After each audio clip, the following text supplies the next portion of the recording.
Hello friends, welcome to the YouTube classes. I hope आप सब ठीक होंगे।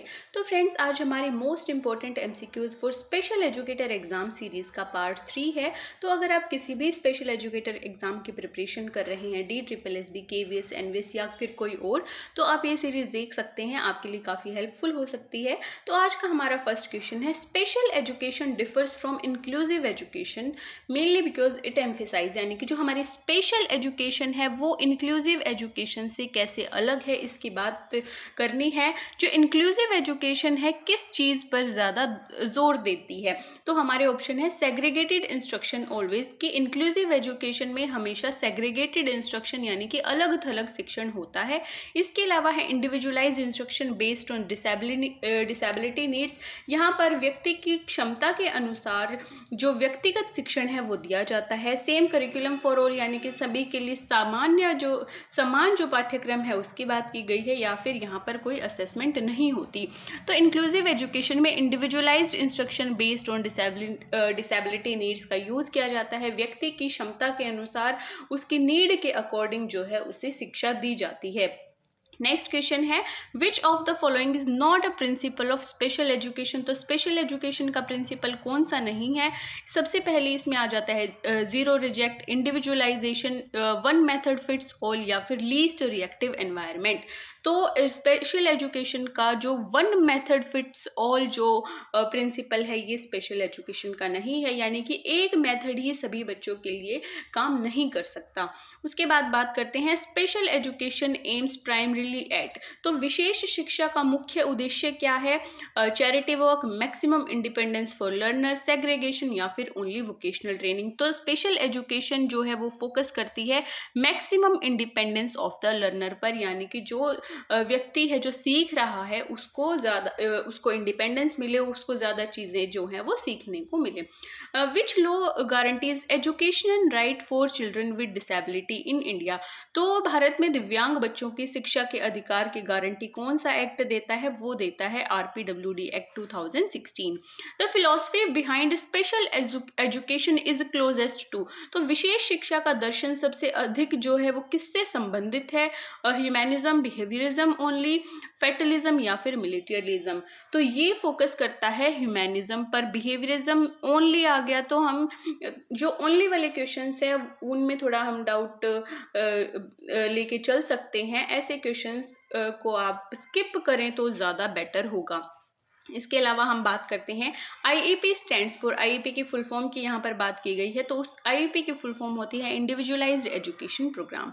IEP is legally mandated under which act in India, तो भारत में IEP का IEP किस अधिनियम के अंतर्गत कानूनी रूप से आवश्यक है, तो वो हमारी है किस कानून के अंडर, RPWD एक्ट 2016। इसके बाद जो motor vehicle act, forest act, RTI, इनका तो IEP से कोई रिलेशन है ही नहीं। नेक्स्ट बात करते हैं, IEP मस्ट बी रिव्यूड, यानी कि जो हमारी IEP है, हम किसी बच्चे के लिए जब ये प्लान करते हैं तो इसको कब कितने टाइम बाद रिव्यू करना चाहिए, कितने टाइम बाद देखते रहना चाहिए इसको, तो एटलीस्ट एनुअली, यानी कि कम से कम वर्ष में एक बार इसको ज़रूर से ज़रूर रिव्यू करना चाहिए। Next is which of the first step in IEP development, तो जो फर्स्ट स्टेप होता है हमारी IEP बनाने का वो कौन सा होता है। सबसे पहले हम करते हैं बच्चे की असेसमेंट, तो असेसमेंट ऑफ चाइल्ड, बच्चे का मूल्यांकन फर्स्ट स्टेप होता है। IEP is best described as, तो हमें कुछ ऑप्शंस दिए गए हैं, जैसे कि IEP same for all students, based on individualised strength and needs, only exam plan, only behaviour plan. तो ये सभी स्टूडेंट्स के लिए सेम नहीं होती है, इसमें ओनली एग्जाम और ओनली बिहेवियर प्लान्स भी नहीं होते हैं, बल्कि ये बेस्ड होती है किस पे, इंडिविजुअलाइज्ड स्ट्रेंथ और उसकी नीड्स पर, किसी इंडिविजुअल यानी कि किसी व्यक्ति की क्षमता और आवश्यकता पर ये आधारित होती है। प्रेजेंट लेवल ऑफ परफॉर्मेंस, यानी कि PLOP इन IEP मीन्स, तो इसका मतलब क्या होता है, future goals, child current academic and functional status, parents income या फिर स्कूल रैंकिंग। तो IPA में हम बच्चे की बात करते हैं, तो यहाँ पर जो बच्चे का करंट स्टेट, जो एकेडमिक और फंक्शनल स्टेटस है उसकी बात यहाँ पर की गई है। Transition planning in IEP refers to, तो ट्रांजिशन प्लानिंग का क्या मतलब होता है, planning for adult life, job and independence, तो इसका मतलब होता है planning for adult life job independence, यानी कि व्यस्क जीवन व नौकरी की योजना। तो चेंज ऑफ टीचर तो वैसे ही नहीं हो सकता, ट्रांसफर स्कूल भी नहीं हो सकता, कैंसिल आईपी नहीं हो सकता, तो ये बी ऑप्शन हो जाएगा हमारा करेक्ट आंसर। इसके बाद आईईपी में जो हमारी टीम होती है उसकी बात की गई है कि हमारी आईपी टीम में कौन कौन होना चाहिए। स्पेशल एजुकेटर्स होने चाहिए, पेरेंट्स होने चाहिए, स्कूल रिप्रेजेंटेटिव्स भी होने चाहिए। तो इस हिसाब से ऑप्शन नंबर डी हो जाएगा हमारा करेक्ट आंसर। नेक्स्ट क्वेश्चन की बात करते हैं, short term objectives are important because they. तो लघु अवधि लक्ष्य जो होते हैं वो इंपॉर्टेंट क्यों होते हैं, यानी कि जो शॉर्ट टर्म गोल्स हम आईपी में लेते हैं वो क्यों इंपॉर्टेंट होते हैं। सबसे पहले है रिप्लेस एनुअल गोल्स, की ये वार्षिक जो लक्ष्य हैं उन्हें हटा देते हैं। Big break goals into small measurable steps, ये हमारा आंसर हो सकता है। इसके अलावा इंक्रीज पेपर वर्क ऐसा नहीं है, कंफ्यूज टीचर ऐसा भी नहीं है। तो जो शॉर्ट टर्म गोल जो होते हैं वो बड़े बड़े गोल्स को छोटे छोटे टुकड़ों में तोड़ देते हैं ताकि बच्चे इजीली चीज़ों को सीख पाएं। नेक्स्ट हमें स्टेटमेंट दी गई है, आईईपी प्रमोट्स इंडिविजुअलाइज्ड टीचिंग। इसके बाद है every child with disability has identical needs. तो सभी बच्चों की आइडेंटिकल नीड्स यानी कि समान नहीं होती, सभी बच्चों की जो नीड्स हैं वो अलग अलग होती है। तो आर जो हमारा रीज़न है वो गलत है, लेकिन आईईपी प्रमोट्स इंडिविजुअलाइज्ड टीचिंग तो ये बिल्कुल ठीक है कि हम जो आईईपी है वो व्यक्तिगत शिक्षण को बढ़ावा देता है। तो इसमें हमारा हो जाएगा A is true and R is false. Next दिया गया है parent participation is essential in IEP. तो ये बिल्कुल ठीक है कि जो पेरेंट्स के पार्टिसिपेशन है वो आईईपी में होनी चाहिए। इसके अलावा parents know child's home behaviour, ये भी बिल्कुल ठीक है कि जो पेरेंट्स होते हैं उनको अपने बच्चे का जो होम बिहेवियर है, जो घर पर होने वाला व्यवहार है, उसकी जानकारी होती है। तो ए स्टेटमेंट बिल्कुल ठीक है और आर जो है यानी कि रीज़न है वो काफ़ी अच्छे से ए को एक्सप्लेन करता है। तो ए ऑप्शन हो जाएगा हमारा करेक्ट। नेक्स्ट है आईईपी शुड बी फ्लेक्सिबल, कि आईईपी फ्लेक्सिबल होनी चाहिए, लचीली होनी चाहिए, बिल्कुल ठीक है। Child's need change over time, ये बात भी बिल्कुल ठीक है कि बच्चे की जो नीड है वो टाइम टू टाइम चेंज हो सकती है, चेंज होती भी रहती है।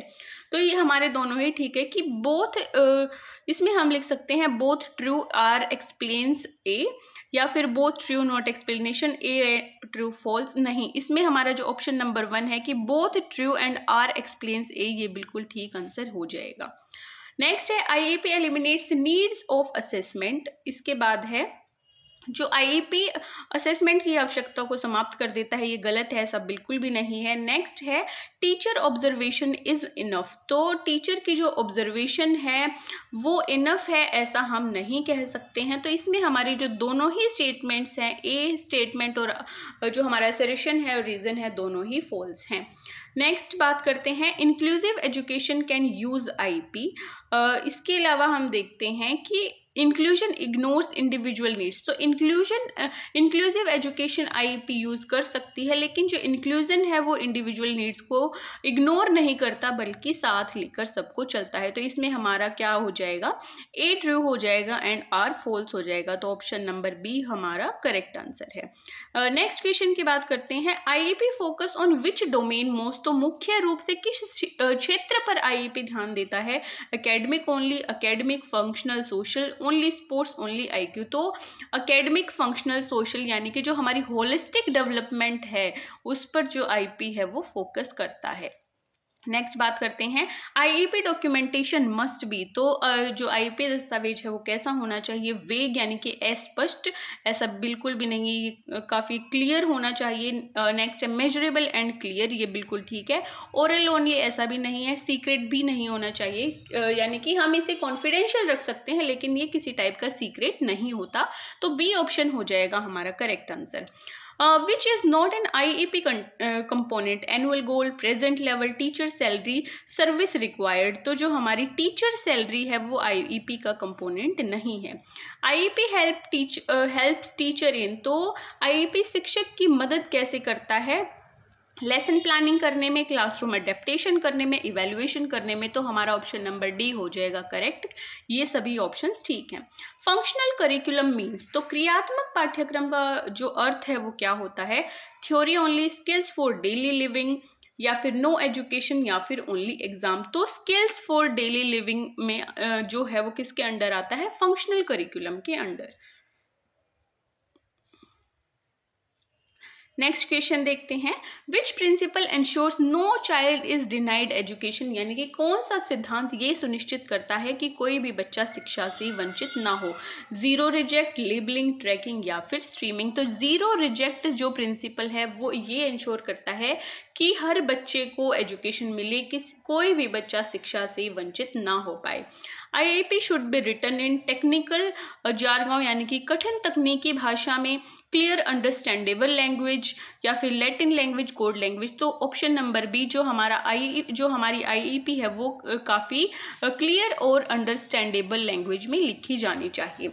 नेक्स्ट है करिकुलम अडेप्टेशन इंक्लूड्स। तो पाठ्यक्रम अनुकूलन में क्या क्या चीज़ें शामिल है, कंटेंट मॉडिफिकेशन शामिल है, टीचिंग मेथड चेंज कर सकते हैं, असेसमेंट भी हम चेंज कर सकते हैं, यानी कि इसमें टीचिंग मेथड्स के जो तरीके हैं, असेसमेंट्स के जो तरीके हैं वो हम करिकुलम अडेप्टेशंस में चेंज कर सकते हैं, कैसे, बच्चे की नीड के अकॉर्डिंग।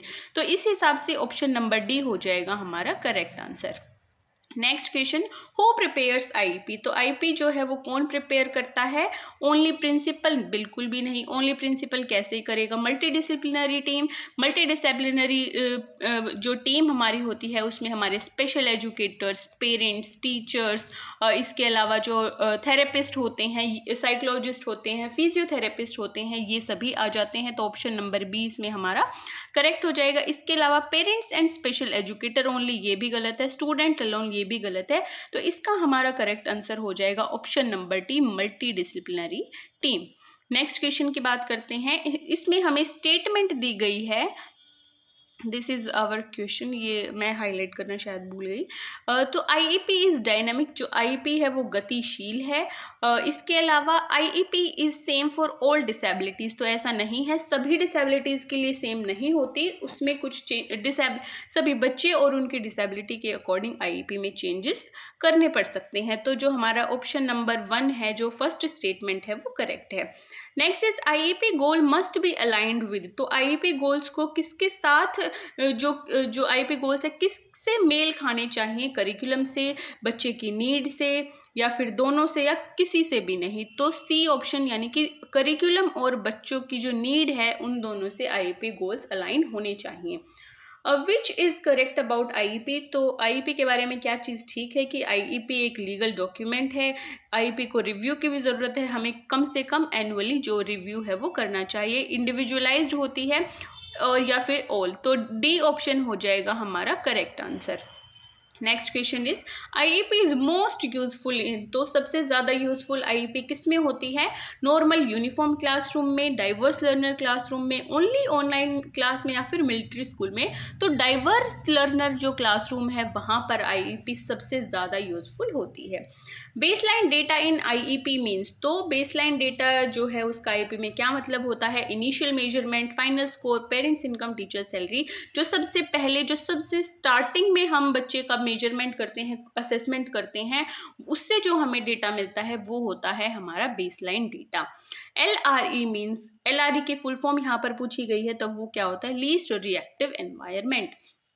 IEP must consider. तो IEP में क्या चीज़ें जो है कंसीडर की जानी चाहिए, बच्चे का cultural background, language, disability type, या फिर ऑल। तो डी ऑप्शन हो जाएगा करेक्ट आंसर की हमें जो ये सभी चीज़ें जो हैं IEP में कंसीडर की जानी चाहिए।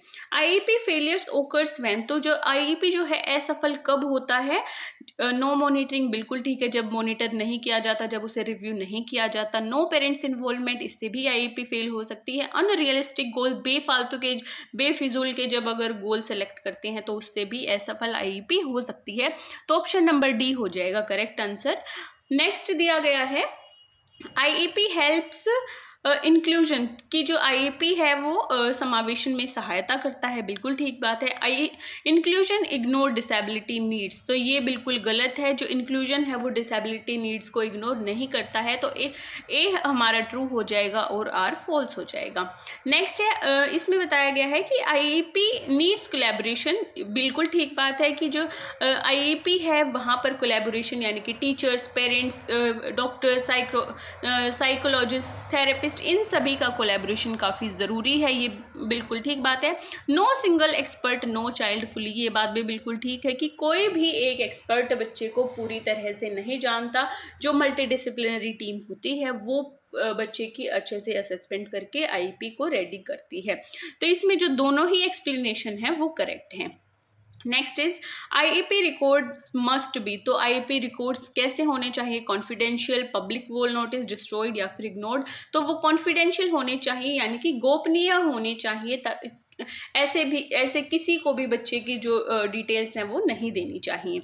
A child with autism screams whenever classroom routine change. The best pedagogical strategy is, तो एक ऑटिज्म बच्चा है वो अपना जो दिनचर्या है, जब उसका रूटीन है वो चेंज होता है तो चिल्लाता है, वो स्क्रीम करता है। तो इसमें जो सबसे अच्छा शिक्षण का तरीका है वो कौन सा हो सकता है? सबसे पहले punish the child so that behaviour stop, ये बिल्कुल गलत बात है, हमें बच्चे को पनिश नहीं करना है। इग्नोर द बिहेवियर को इग्नोर भी नहीं किया जा सकता है। नेक्स्ट है use visual schedule, give advance warning of change and teach transition skills. इसके अलावा remove the child from classroom, ये भी बिल्कुल गलत है। तो ऑप्शन नंबर सी हमारा बचता है करेक्ट आंसर, कि जब शेड्यूल चेंज होना होता है उससे पहले ही हम बच्चे को वार्निंग दे सकते हैं। Next is a student with ASD avoids eye contact in group work, teacher should. तो एक ऑटिज्म जो ASD बच्चा है वो आई कॉन्टेक्ट को अवॉइड करता है और ग्रुप वर्क को भी अवॉइड करता है। तो यहाँ पर टीचर को क्या करना चाहिए? फोर्स ग्रुप वर्क, हम बच्चे को फोर्स नहीं कर सकते, पनिश भी नहीं कर सकते, इग्नोर भी नहीं कर सकते, बल्कि हम क्या कर सकते हैं, उसे स्ट्रक्चर्ड और स्मॉल ग्रुप जो इंटरेक्शन है उससे पहले इंट्रोड्यूस करवा सकते हैं। उसके बाद धीरे धीरे हम बच्चे को बड़े ग्रुप में ऐड कर सकते हैं। Next is a child with autism repeats teachers word continuously, this is, तो जब कोई ऑटिज्म का जो बच्चा होता है वो एक ही टीचर के एक वर्ड को बार बार रिपीट करता है तो इसे हम कहते हैं echolalia. Next question is a child with intellectual disability can not understand abstract math, तो जो इंटेलेक्चुअल डिसेबिलिटी वाला बच्चा है अमूर्त गणित को नहीं समझ पाता है, तो इस पर जो बेस्ट स्ट्रेटेजी है टीचर वो क्या अपना सकती है? गिव मोर होमवर्क, ऐसा नहीं कर सकते हम। Use concrete object and real life example, ये हमारा हो सकता है करेक्ट। पनिश भी नहीं कर सकते, टॉपिक को स्किप भी नहीं कर सकते। तो option number B correct answer हो जाएगा कि उसे रियल लाइफ एग्जाम्पल देकर और कंक्रीट ऑब्जेक्ट्स का यूज करके हम उसे सिखा सकते हैं।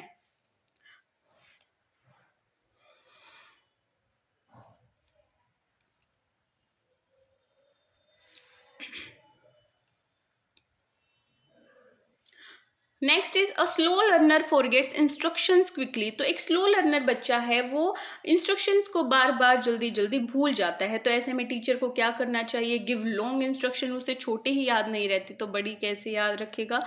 Repeat short instruction, interaction with visual, तो ऑप्शन नंबर बी करेक्ट है। इग्नोर भी नहीं कर सकते और उसे डांट भी नहीं सकते। जो इंस्ट्रक्शन है टीचर छोटे रखे और क्लियर रखे विद विजुअल्स, ताकि बच्चा उन्हें याद कर पाए, क्योंकि बच्चा देख कर जो चीजें हैं वो ज्यादा अच्छे से समझ पाता है। Next is a child with moderate ID needs help dressing, goal focus should on, तो एक मॉडरेट ID बच्चा है, उसे ड्रेसिंग में थोड़ी प्रॉब्लम है, उसे कपड़े पहनने में हेल्प चाहिए। तो ऐसे में जो टीचर का गोल है वो क्या होना चाहिए? Math, self help skill, poetry या फिर डिबेट। तो option number be self help skills जो है वो यहाँ पर उसका गोल होना चाहिए। Next is Rohan, a 7-year-old child with autism becomes aggressive whenever the classroom timetable changes unexpectedly. His IEP shows difficulty in transition skills. The most appropriate teacher action is, तो यहाँ पर जो 7 years old जो रोहन है उसका time table बदलने पर वो अग्रेसिव हो जाता है और उसे ट्रांजिशन जो स्किल है उसमें प्रॉब्लम है। तो ऐसे में टीचर को क्या करना चाहिए? Remove him from class permanently, use visual schedule with advance warning, ये क्वेश्चन हमने पहले भी किया है। तो ऑप्शन नंबर बी करेक्ट हो जाएगा, उसे पनिश और इग्नोर भी नहीं कर सकते। तो ऑप्शन नंबर बी, यहाँ पर हम उसे एडवांस वार्निंग देंगे और विजुअल शेड्यूल का जो यूज है वो करेंगे। नेक्स्ट क्वेश्चन इज, एक 10 साल की बच्ची मीना है जो कि माइल्ड इंटेलेक्चुअल डिसेबिलिटी उसको है, तो वो क्या उसके साथ क्या होता है कि बार बार वर्ड प्रॉब्लम्स में उसको प्रॉब्लम होती है, लेकिन रियल ऑब्जेक्ट्स को यूज़ करके वो प्रॉब्लम्स को सॉल्व कर सकती है। तो ऐसे में टीचर को कौन सी जो इंस्ट्रक्शन है उसे मॉडिफाई करना चाहिए, कौन सी इंस्ट्रक्शन उसके साथ यूज़ करनी चाहिए? Increase homework, teach through concrete material before abstraction, skip maths या फिर पनिश। तो ऑप्शन नंबर बी हो जाएगा करेक्ट। यहाँ पर टीचर को एब्स्ट्रैक्शन से पहले कंक्रीट मटेरियल का जो यूज़ है वो करना चाहिए ताकि वो उन चीज़ों को काफ़ी इजीली और अच्छे से समझ पाए। A hearing impaired child appears inattentive and misbehaves during lessons. Later it is found he did not understand instruction. Best pedagogical response इसमें क्या होगा? तो एक हियरिंग impaired चाइल्ड है जो कि क्लास में ध्यान नहीं देता, शरारत करता है, लेकिन बाद में पता चलता है कि उसको इंस्ट्रक्शन समझने में प्रॉब्लम है, उसे इंस्ट्रक्शन समझ नहीं आती। तो ऐसे में टीचर को क्या करना चाहिए? स्ट्रिक्ट पनिशमेंट बिल्कुल भी नहीं देनी चाहिए, इग्नोर भी नहीं करना चाहिए, घर पर भी नहीं भेजना चाहिए, बल्कि ये इंश्योर करना चाहिए कि उसे विजुअल इंस्ट्रक्शन और कॉम्प्रीहेंशन के द्वारा सभी जो चीज़ें हैं, जो इंस्ट्रक्शन है वो अच्छे से समझाई जाएं। Next is, a dyslexic child understands lesson orally but fails written exam according to inclusive pedagogy teacher should। तो इसमें बात की गई है एक डिसलेक्सिया बच्चा है, मौखिक जो चीज़ें हैं उनको समझता है लेकिन लिखित परीक्षा में असफल हो जाता है। ऐसे में टीचर को क्या करना चाहिए? टीचर को करना चाहिए कि उसे ओरल या फिर अल्टरनेटिव असेसमेंट, जैसे कि उसके आईपी में मेंशन किया गया है, वो सब चीज़ें अलो करनी चाहिए। Next is, Arjun with ADHD leaves his seat repeatedly. His IEP suggests attention difficulty best। तो ADHD एक बच्चा है, वो अपनी बार बार जो सीट है उसको छोड़कर चला जाता है। IEP में बताया गया है कि उसको अटेंशन में डिफिकल्टी है। ऐसे में टीचर को क्या करना चाहिए? टीचर को करना चाहिए उसे शॉर्ट स्ट्रक्चर्ड टास्क दे और छोटे छोटे ब्रेक्स दे ताकि वो मूवमेंट कर सके। इसके अलावा हम बात करते हैं हमारे नेक्स्ट क्वेश्चन की, वो है a hearing impaired child sits in last row. जो हमारा पहला क्वेश्चन था उसका ऑप्शन नंबर बी है correct answer. Next, a hearing impaired child sits in last row teacher should. तो एक HI का जो बच्चा है वो हमेशा लास्ट रो में लास्ट में बैठता है। तो ऐसे में टीचर को क्या करना चाहिए? टीचर को करना चाहिए keep same seat, seat near teacher for lip reading, ignore या फिर पनिशमेंट। ये दो चीज़ें तो हम बिल्कुल भी नहीं कर सकते हैं। इसमें हम कर सकते हैं कि लिप रीडिंग के लिए टीचर को उसकी सीट अपने पास रखनी चाहिए। Next is best teaching aid for hearing impairment. तो loud shouting, visual aids and sign language, whispering या फिर नो टीचिंग। तो जो हियरिंग इम्पेयरमेंट वाले बच्चे हैं उनके लिए विजुअल एड्स और साइन लैंग्वेज का यूज़ करना चाहिए। Low vision child struggles reading board. तो लो विजन का जो बच्चा है उसे बोर्ड से पढ़ने में थोड़ी प्रॉब्लम होती है। तो ऐसे में टीचर को क्या करना चाहिए? जो टीचर है उसको बड़े जो प्रिंट मटेरियल्स हैं वो प्रोवाइड करने चाहिए। Option number B. Blind child learning geography needs. तो अंधा जो बच्चा है, एक ब्लाइंड जो बच्चा है, उसको वो भूगोल सीखना चाहता है, ज्योग्राफी सीखना चाहता है, तो हम उसे कैसे सिखा सकते हैं? सबसे पहले है मैप्स ऑन बोर्ड ओनली। तो ये नहीं हो सकता है। Tactile maps, oral exam, no teaching. यहाँ पर ओनली आ गया तो मतलब मैंने पहले भी आपको बताया है कि जिसमें ओनली आ जाता है उसको हम थोड़ा सा बेनिफिट ऑफ डाउट एक देकर चलेंगे। तो टैक्टाइल मैप्स का हम यूज़ कर सकते हैं ताकि वो छू कर चीज़ों को स्पर्श करके देख सके और उसको सीख सके। A dyslexic child confuse BD letters teacher should. तो एक डिस्लेक्सिक बच्चा है, उसे जो लेटर्स है पहचानने में थोड़ी कन्फ्यूजन होती है। टीचर्स को क्या करना चाहिए? टीचर को मल्टी सेंसरी फोनिक्स टीचिंग जो है उसे देनी चाहिए। जो फोनिक्स होते हैं उनके अकॉर्डिंग बच्चे को सिखाना चाहिए। LD students understand orally but fails writing. तो जो LD जो बच्चा है, लर्निंग डिसेबिलिटी का जो बच्चा है, वो ओरली तो चीज़ों को अच्छे से समझ पाता है लेकिन वो लिख नहीं पाता है। बेस्ट एकोमोडेशन इसमें जो है वो क्या होगा? बेस्ट अकोमोडेशन ये होगा कि हम उसे ओरल एग्ज़ाम देना अलो करें। यहाँ पर जो LD है वो लोकोमोटर डिसेबिलिटी की बात की गई है। इसके बाद an ADHD child keeps leaving seat teacher should, एक ADHD बच्चा है वो बार बार अपनी सीट को छोड़कर जाता है, तो यहाँ पर टीचर को क्या करना चाहिए, छोटे छोटे जो टास्क हैं और जो ब्रेक्स हैं उसको देने चाहिए। ADHD स्टूडेंट्स डिस्ट्रैक्टेड इजीली, तो ADHD बच्चा है काफ़ी इजीली डिस्ट्रैक्ट हो जाता है, तो यहाँ पर टीचर क्या कर सकता है, टीचर्स उसे डिस्ट्रैक्शन से थोड़ा सा दूर बिठा सकता है, जहाँ पर उससे डिस्ट्रैक्शन होती है वहाँ से उसकी सीट हटाकर दूसरी जगह चेंज कर सकता है। Child with CP and hearing impairment needs, तो यहाँ पर जो सेरेब्रल पाल्सी और हियरिंग इम्पेयरमेंट का बच्चा है उसे किस चीज़ की ज़रूरत है, same teaching, multi disciplinary approach, ignore या फिर ओनली होमवर्क, तो उसे मल्टी डिसिप्लिनरी अप्रोच की यहाँ पर ज़्यादा ज़रूरत पड़ सकती है। A child becomes aggressive during maths, तो टीचर शुड, तो मैथ्स के दौरान एक बच्चा काफ़ी अग्रेसिव हो जाता है, तो टीचर को यहाँ पर क्या करना चाहिए, जो बच्चे का ट्रिगर पॉइंट है उसे आइडेंटिफाई करना चाहिए, कैसे, ऑब्जर्वेशन के through. Next question is reward chart work because it uses, तो रिवॉर्ड चार्ट जो है वो कैसे काम करता है, इसमें क्या होता है, जो पॉजिटिव री इन्फोर्समेंट है बच्चे को वो मिलता है। इसके बाद है teacher teaching mixed ability class should use, तो जहाँ पर अलग अलग डिसेबिलिटी के बच्चे टीचर को मिलते हैं, मिक्स्ड डिसेबिलिटी के, तो टीचर को यहाँ पर क्या करना चाहिए, जो डिफरेंशिएटेड इंस्ट्रक्शन है उसका यूज़ करना चाहिए। तो हम अपने ऑप्शंस में ये भी देख सकते हैं कि कौन सा सबसे ज़्यादा पॉजिटिव ऑप्शन हमें दिखता है, तो वो उसका करेक्ट आंसर होने के चांसेस हो सकते हैं। नेक्स्ट क्वेश्चन है peer tutoring help special student because, तो जो पीयर ट्यूटरिंग है, सहपाठी शिक्षण है, वो स्पेशल बच्चों की कैसे हेल्प कर सकता है, competition, social and academic support, punishment, isolation, तो सोशल एंड एकेडमिक सपोर्ट हो जाएगा इसका करेक्ट आंसर, कि वहाँ पर उनको सोशल और एकेडमिक सपोर्ट मिलता है। IEP गोल अनरियलिस्टिक, तो टीचर शुड, तो IEP गोल्स जो होते हैं वो काफ़ी अनरियलिस्टिक हो गए हैं, तो टीचर को ऐसे में क्या करना चाहिए, रिवाइज गोल विद टीम, जो मल्टी डिसिप्लिनरी टीम है उसके साथ बैठकर बातें करके जो गोल्स हैं उनको रिवाइज करना चाहिए, और अगर उसमें कुछ चेंजेस होते हैं तो वो करने चाहिए। पेरेंट्स डिसएग्री विद IEP, तो अगर जो पेरेंट्स जब IEP से डिसएग्री करते हैं, असहमत होते हैं, तो ऐसे में टीचर को क्या करना चाहिए, टीचर को पेरेंट्स के साथ डिस्कस करना चाहिए कि उनको क्या चीज़ें जो है चेंज करनी है, और काफ़ी रिस्पेक्टफुली चीज़ों को मॉडिफाई करना चाहिए। इसके बाद हमें स्टेटमेंट दी गई है कि special student need differentiated instruction, तो ये बात बिल्कुल ठीक है कि जो स्पेशल बच्चे हैं उनको डिफरेंशिएटेड इंस्ट्रक्शन मिलनी चाहिए। इसके अलावा all student learn same way, ये बिल्कुल गलत है, सभी बच्चे एक जैसे नहीं सीख सकते, तो A ट्रू हो जाएगा और R फॉल्स हो जाएगा।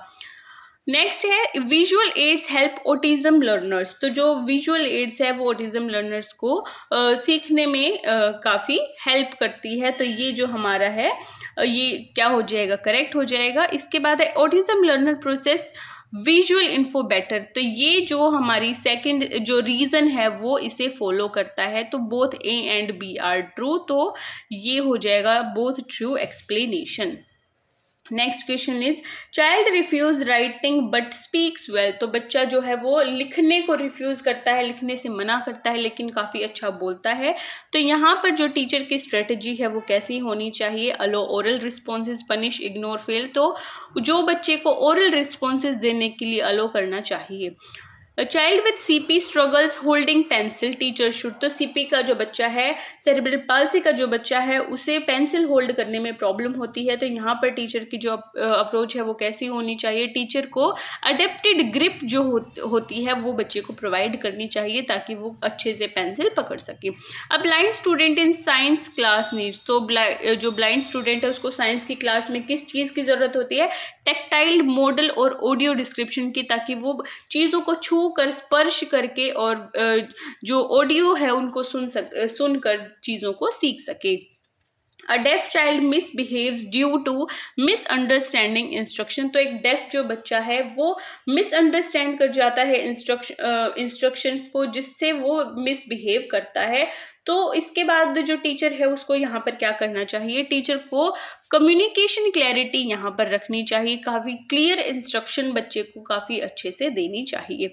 Child with autism flaps hand during excitement, teacher should, तो जो ऑटिज्म वाला बच्चा है वो एक्साइटमेंट होने पर अपने हाथों को फ्लैप करता है बार बार, तो यहाँ पर टीचर को क्या करना चाहिए, तो ऐसे में टीचर को जो हार्मलेस स्टिमिंग है वो अलो करनी चाहिए। हार्मलेस स्टिमिंग में ये होता है कि अगर वो अपने हाथों को फ्लैप करता है, फड़फड़ाता है, तो उससे उस ऐसा करने से उसको कोई नुकसान नहीं होना चाहिए। जैसे कि हम एग्जांपल ले सकते हैं, अगर कोई बच्चा अपना सर दीवार पर पीटता है तो जो टीचर है वो उसे एक कुशन प्रोवाइड करेगा कि आप जो अपनी फ्रस्ट्रेशन है, अपनी एक्साइटमेंट है यहाँ पर निकाल सकते हो, ताकि जो उसकी फ्रस्ट्रेशन और एक्साइटमेंट है वो भी निकल जाए और जो उसको कोई हार्म भी ना हो। इसके बाद नेक्स्ट क्वेश्चन की बात करते हैं। Child with ID learns better through repetition that shows, तो जो आईडी वाला बच्चा है, इंटेलेक्चुअल डिसेबिलिटी वाला बच्चा है, वो रिपीटेशन से ज्यादा अच्छे से सीख पाता है। तो ये क्या शो करता है, mass practice effect, distributed practice principle, punishment learning या फिर none.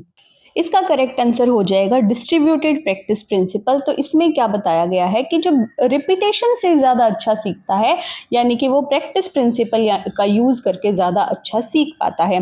Teacher teaching blind child spelling should use, तो ब्लाइंड बच्चे को स्पेलिंग सिखाने के लिए टीचर को क्या उपयोग करना चाहिए, यानी कि क्या यूज़ करना चाहिए, डिक्टेशन प्लस ब्रेल या फिर ओनली बोर्ड, इग्नोर करना चाहिए या फिर पनिश करना चाहिए। तो इसके लिए टीचर को डिक्टेशन का भी यूज करना चाहिए और ब्रेल का भी यूज करना चाहिए। Child with ASD can not take turn strategy, इसमें अगर जो ऑटिज्म स्पेक्ट्रम वाला बच्चा है वो अपनी बारी किसी चीज में नहीं लेना चाहता, वो गेम में हो गया या फिर क्लास में कोई एक्टिविटी है उसमें हो गया, तो टीचर को ऐसे में क्या स्ट्रेटजी जो है वो अपनानी चाहिए, तो टीचर यहाँ पर रोल प्ले और मॉडलिंग का यूज कर सकता है। शाई child with LD not participating, तो अगर जो कोई शाई बच्चा है, शर्मीला बच्चा है, पार्टिसिपेट नहीं कर रहा है, तो ऐसे में जो टीचर हैं उनको एनकरेज करना चाहिए ताकि वो धीरे धीरे एक सेफ एनवायरनमेंट में अपने आप को फील कर सकें। तो ऑप्शन नंबर बी हो जाएगा इसका correct answer. Next is special child fails written test but knows answer, तो जो स्पेशल बच्चा है वो रिटन टेस्ट में फेल हो जाता है लेकिन उसको आंसर पता होता है, तो ऐसे में टीचर को अल्टरनेटिव असेसमेंट का यूज करना चाहिए। इसमें भी हमारा बी ऑप्शन हो जाएगा करेक्ट। नेक्स्ट क्वेश्चन की बात करते हैं। पोर्टफोलियो असेसमेंट जो है वो हेल्प करती है किस चीज में, वो कैसे हेल्प करती है, ताकि प्रोग्रेस को टाइम टू टाइम रिकॉर्ड किया जा सके, बच्चे की जो प्रोग्रेस है उसे देखा जा सके।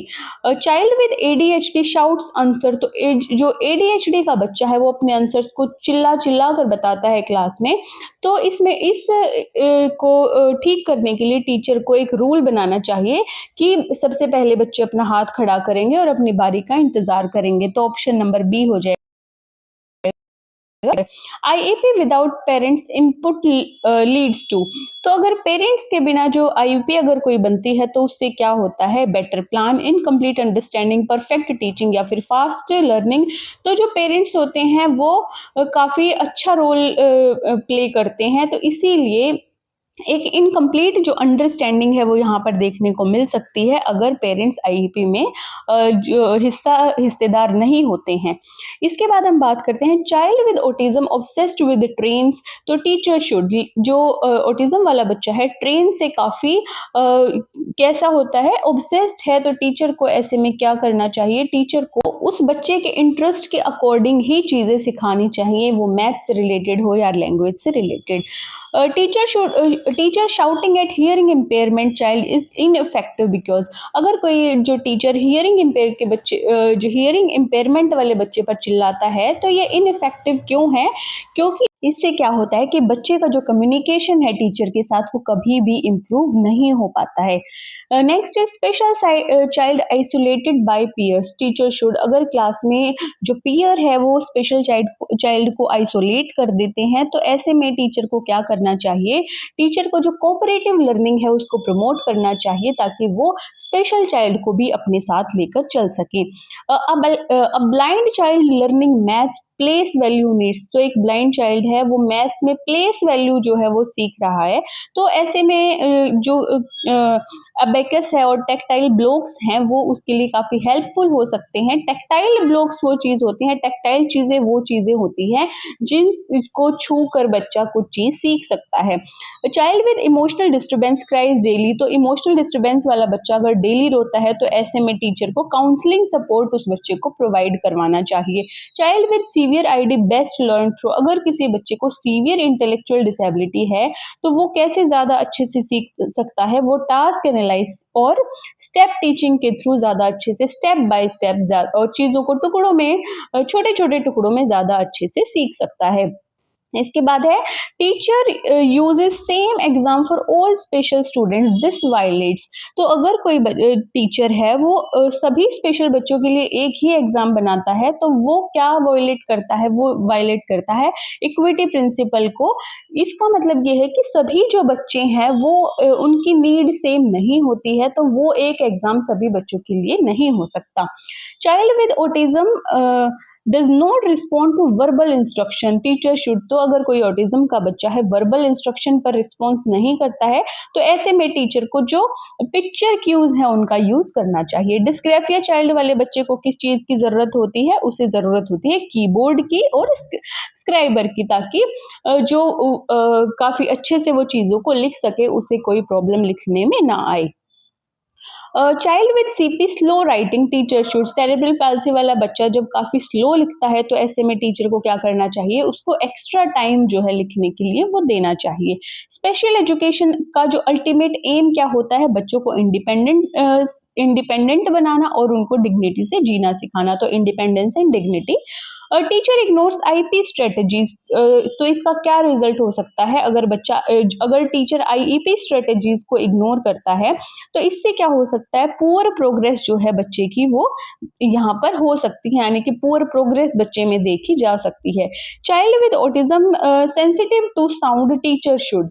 तो अगर कोई जो ऑटिज्म वाला बच्चा है साउंड से काफी सेंसिटिव है, काफी अत्यधिक संवेदनशील है, तो ऐसे में टीचर को क्या करना चाहिए, जो म्यूजिक है उसे उसकी जो नॉइस है उसे थोड़ा कम कर देना चाहिए।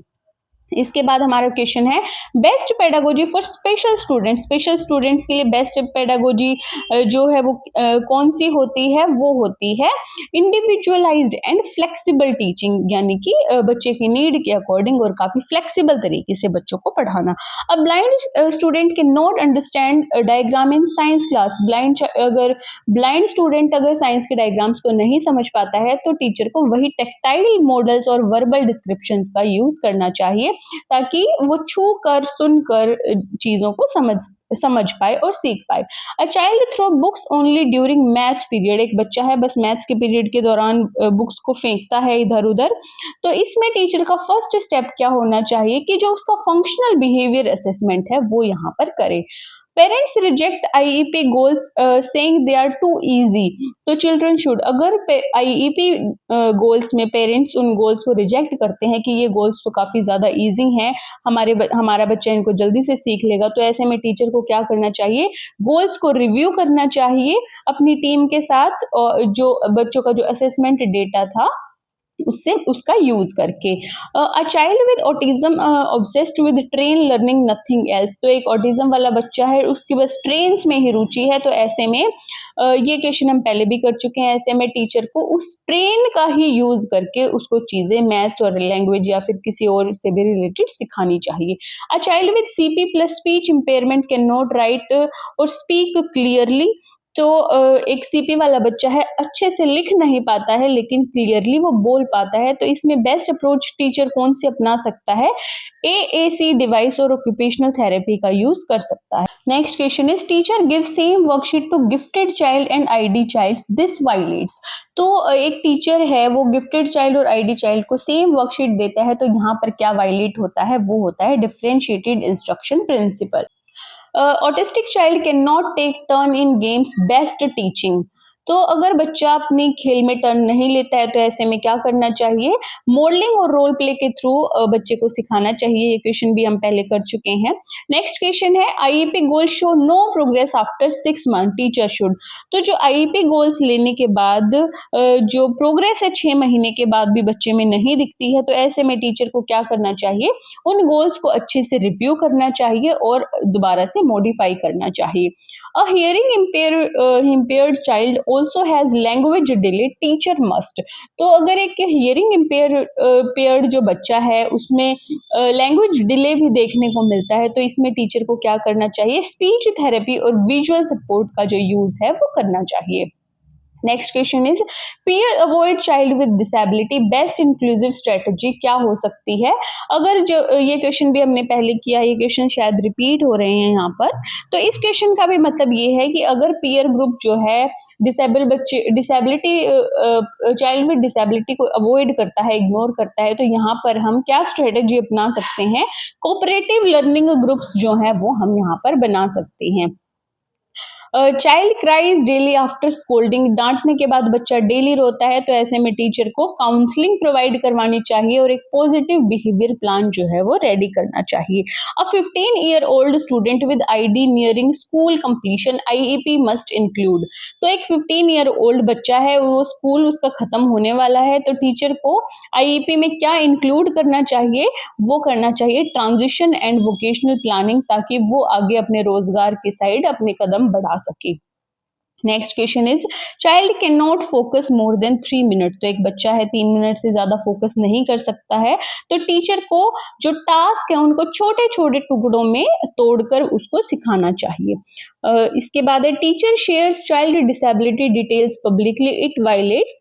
तो अगर जब टीचर बच्चे की डिसेबिलिटी की डिटेल्स पब्लिकली सबको बताता है तो ये किस चीज को वायलेट करता है, ये वायलेट करता है कॉन्फिडेंशियलिटी प्रिंसिपल को। तो अभी हमने पढ़ा था कि जो आईईपी है वो कॉन्फिडेंशियल होनी चाहिए। A class has autism, ADHD, ID and normal learners. Best teaching approach.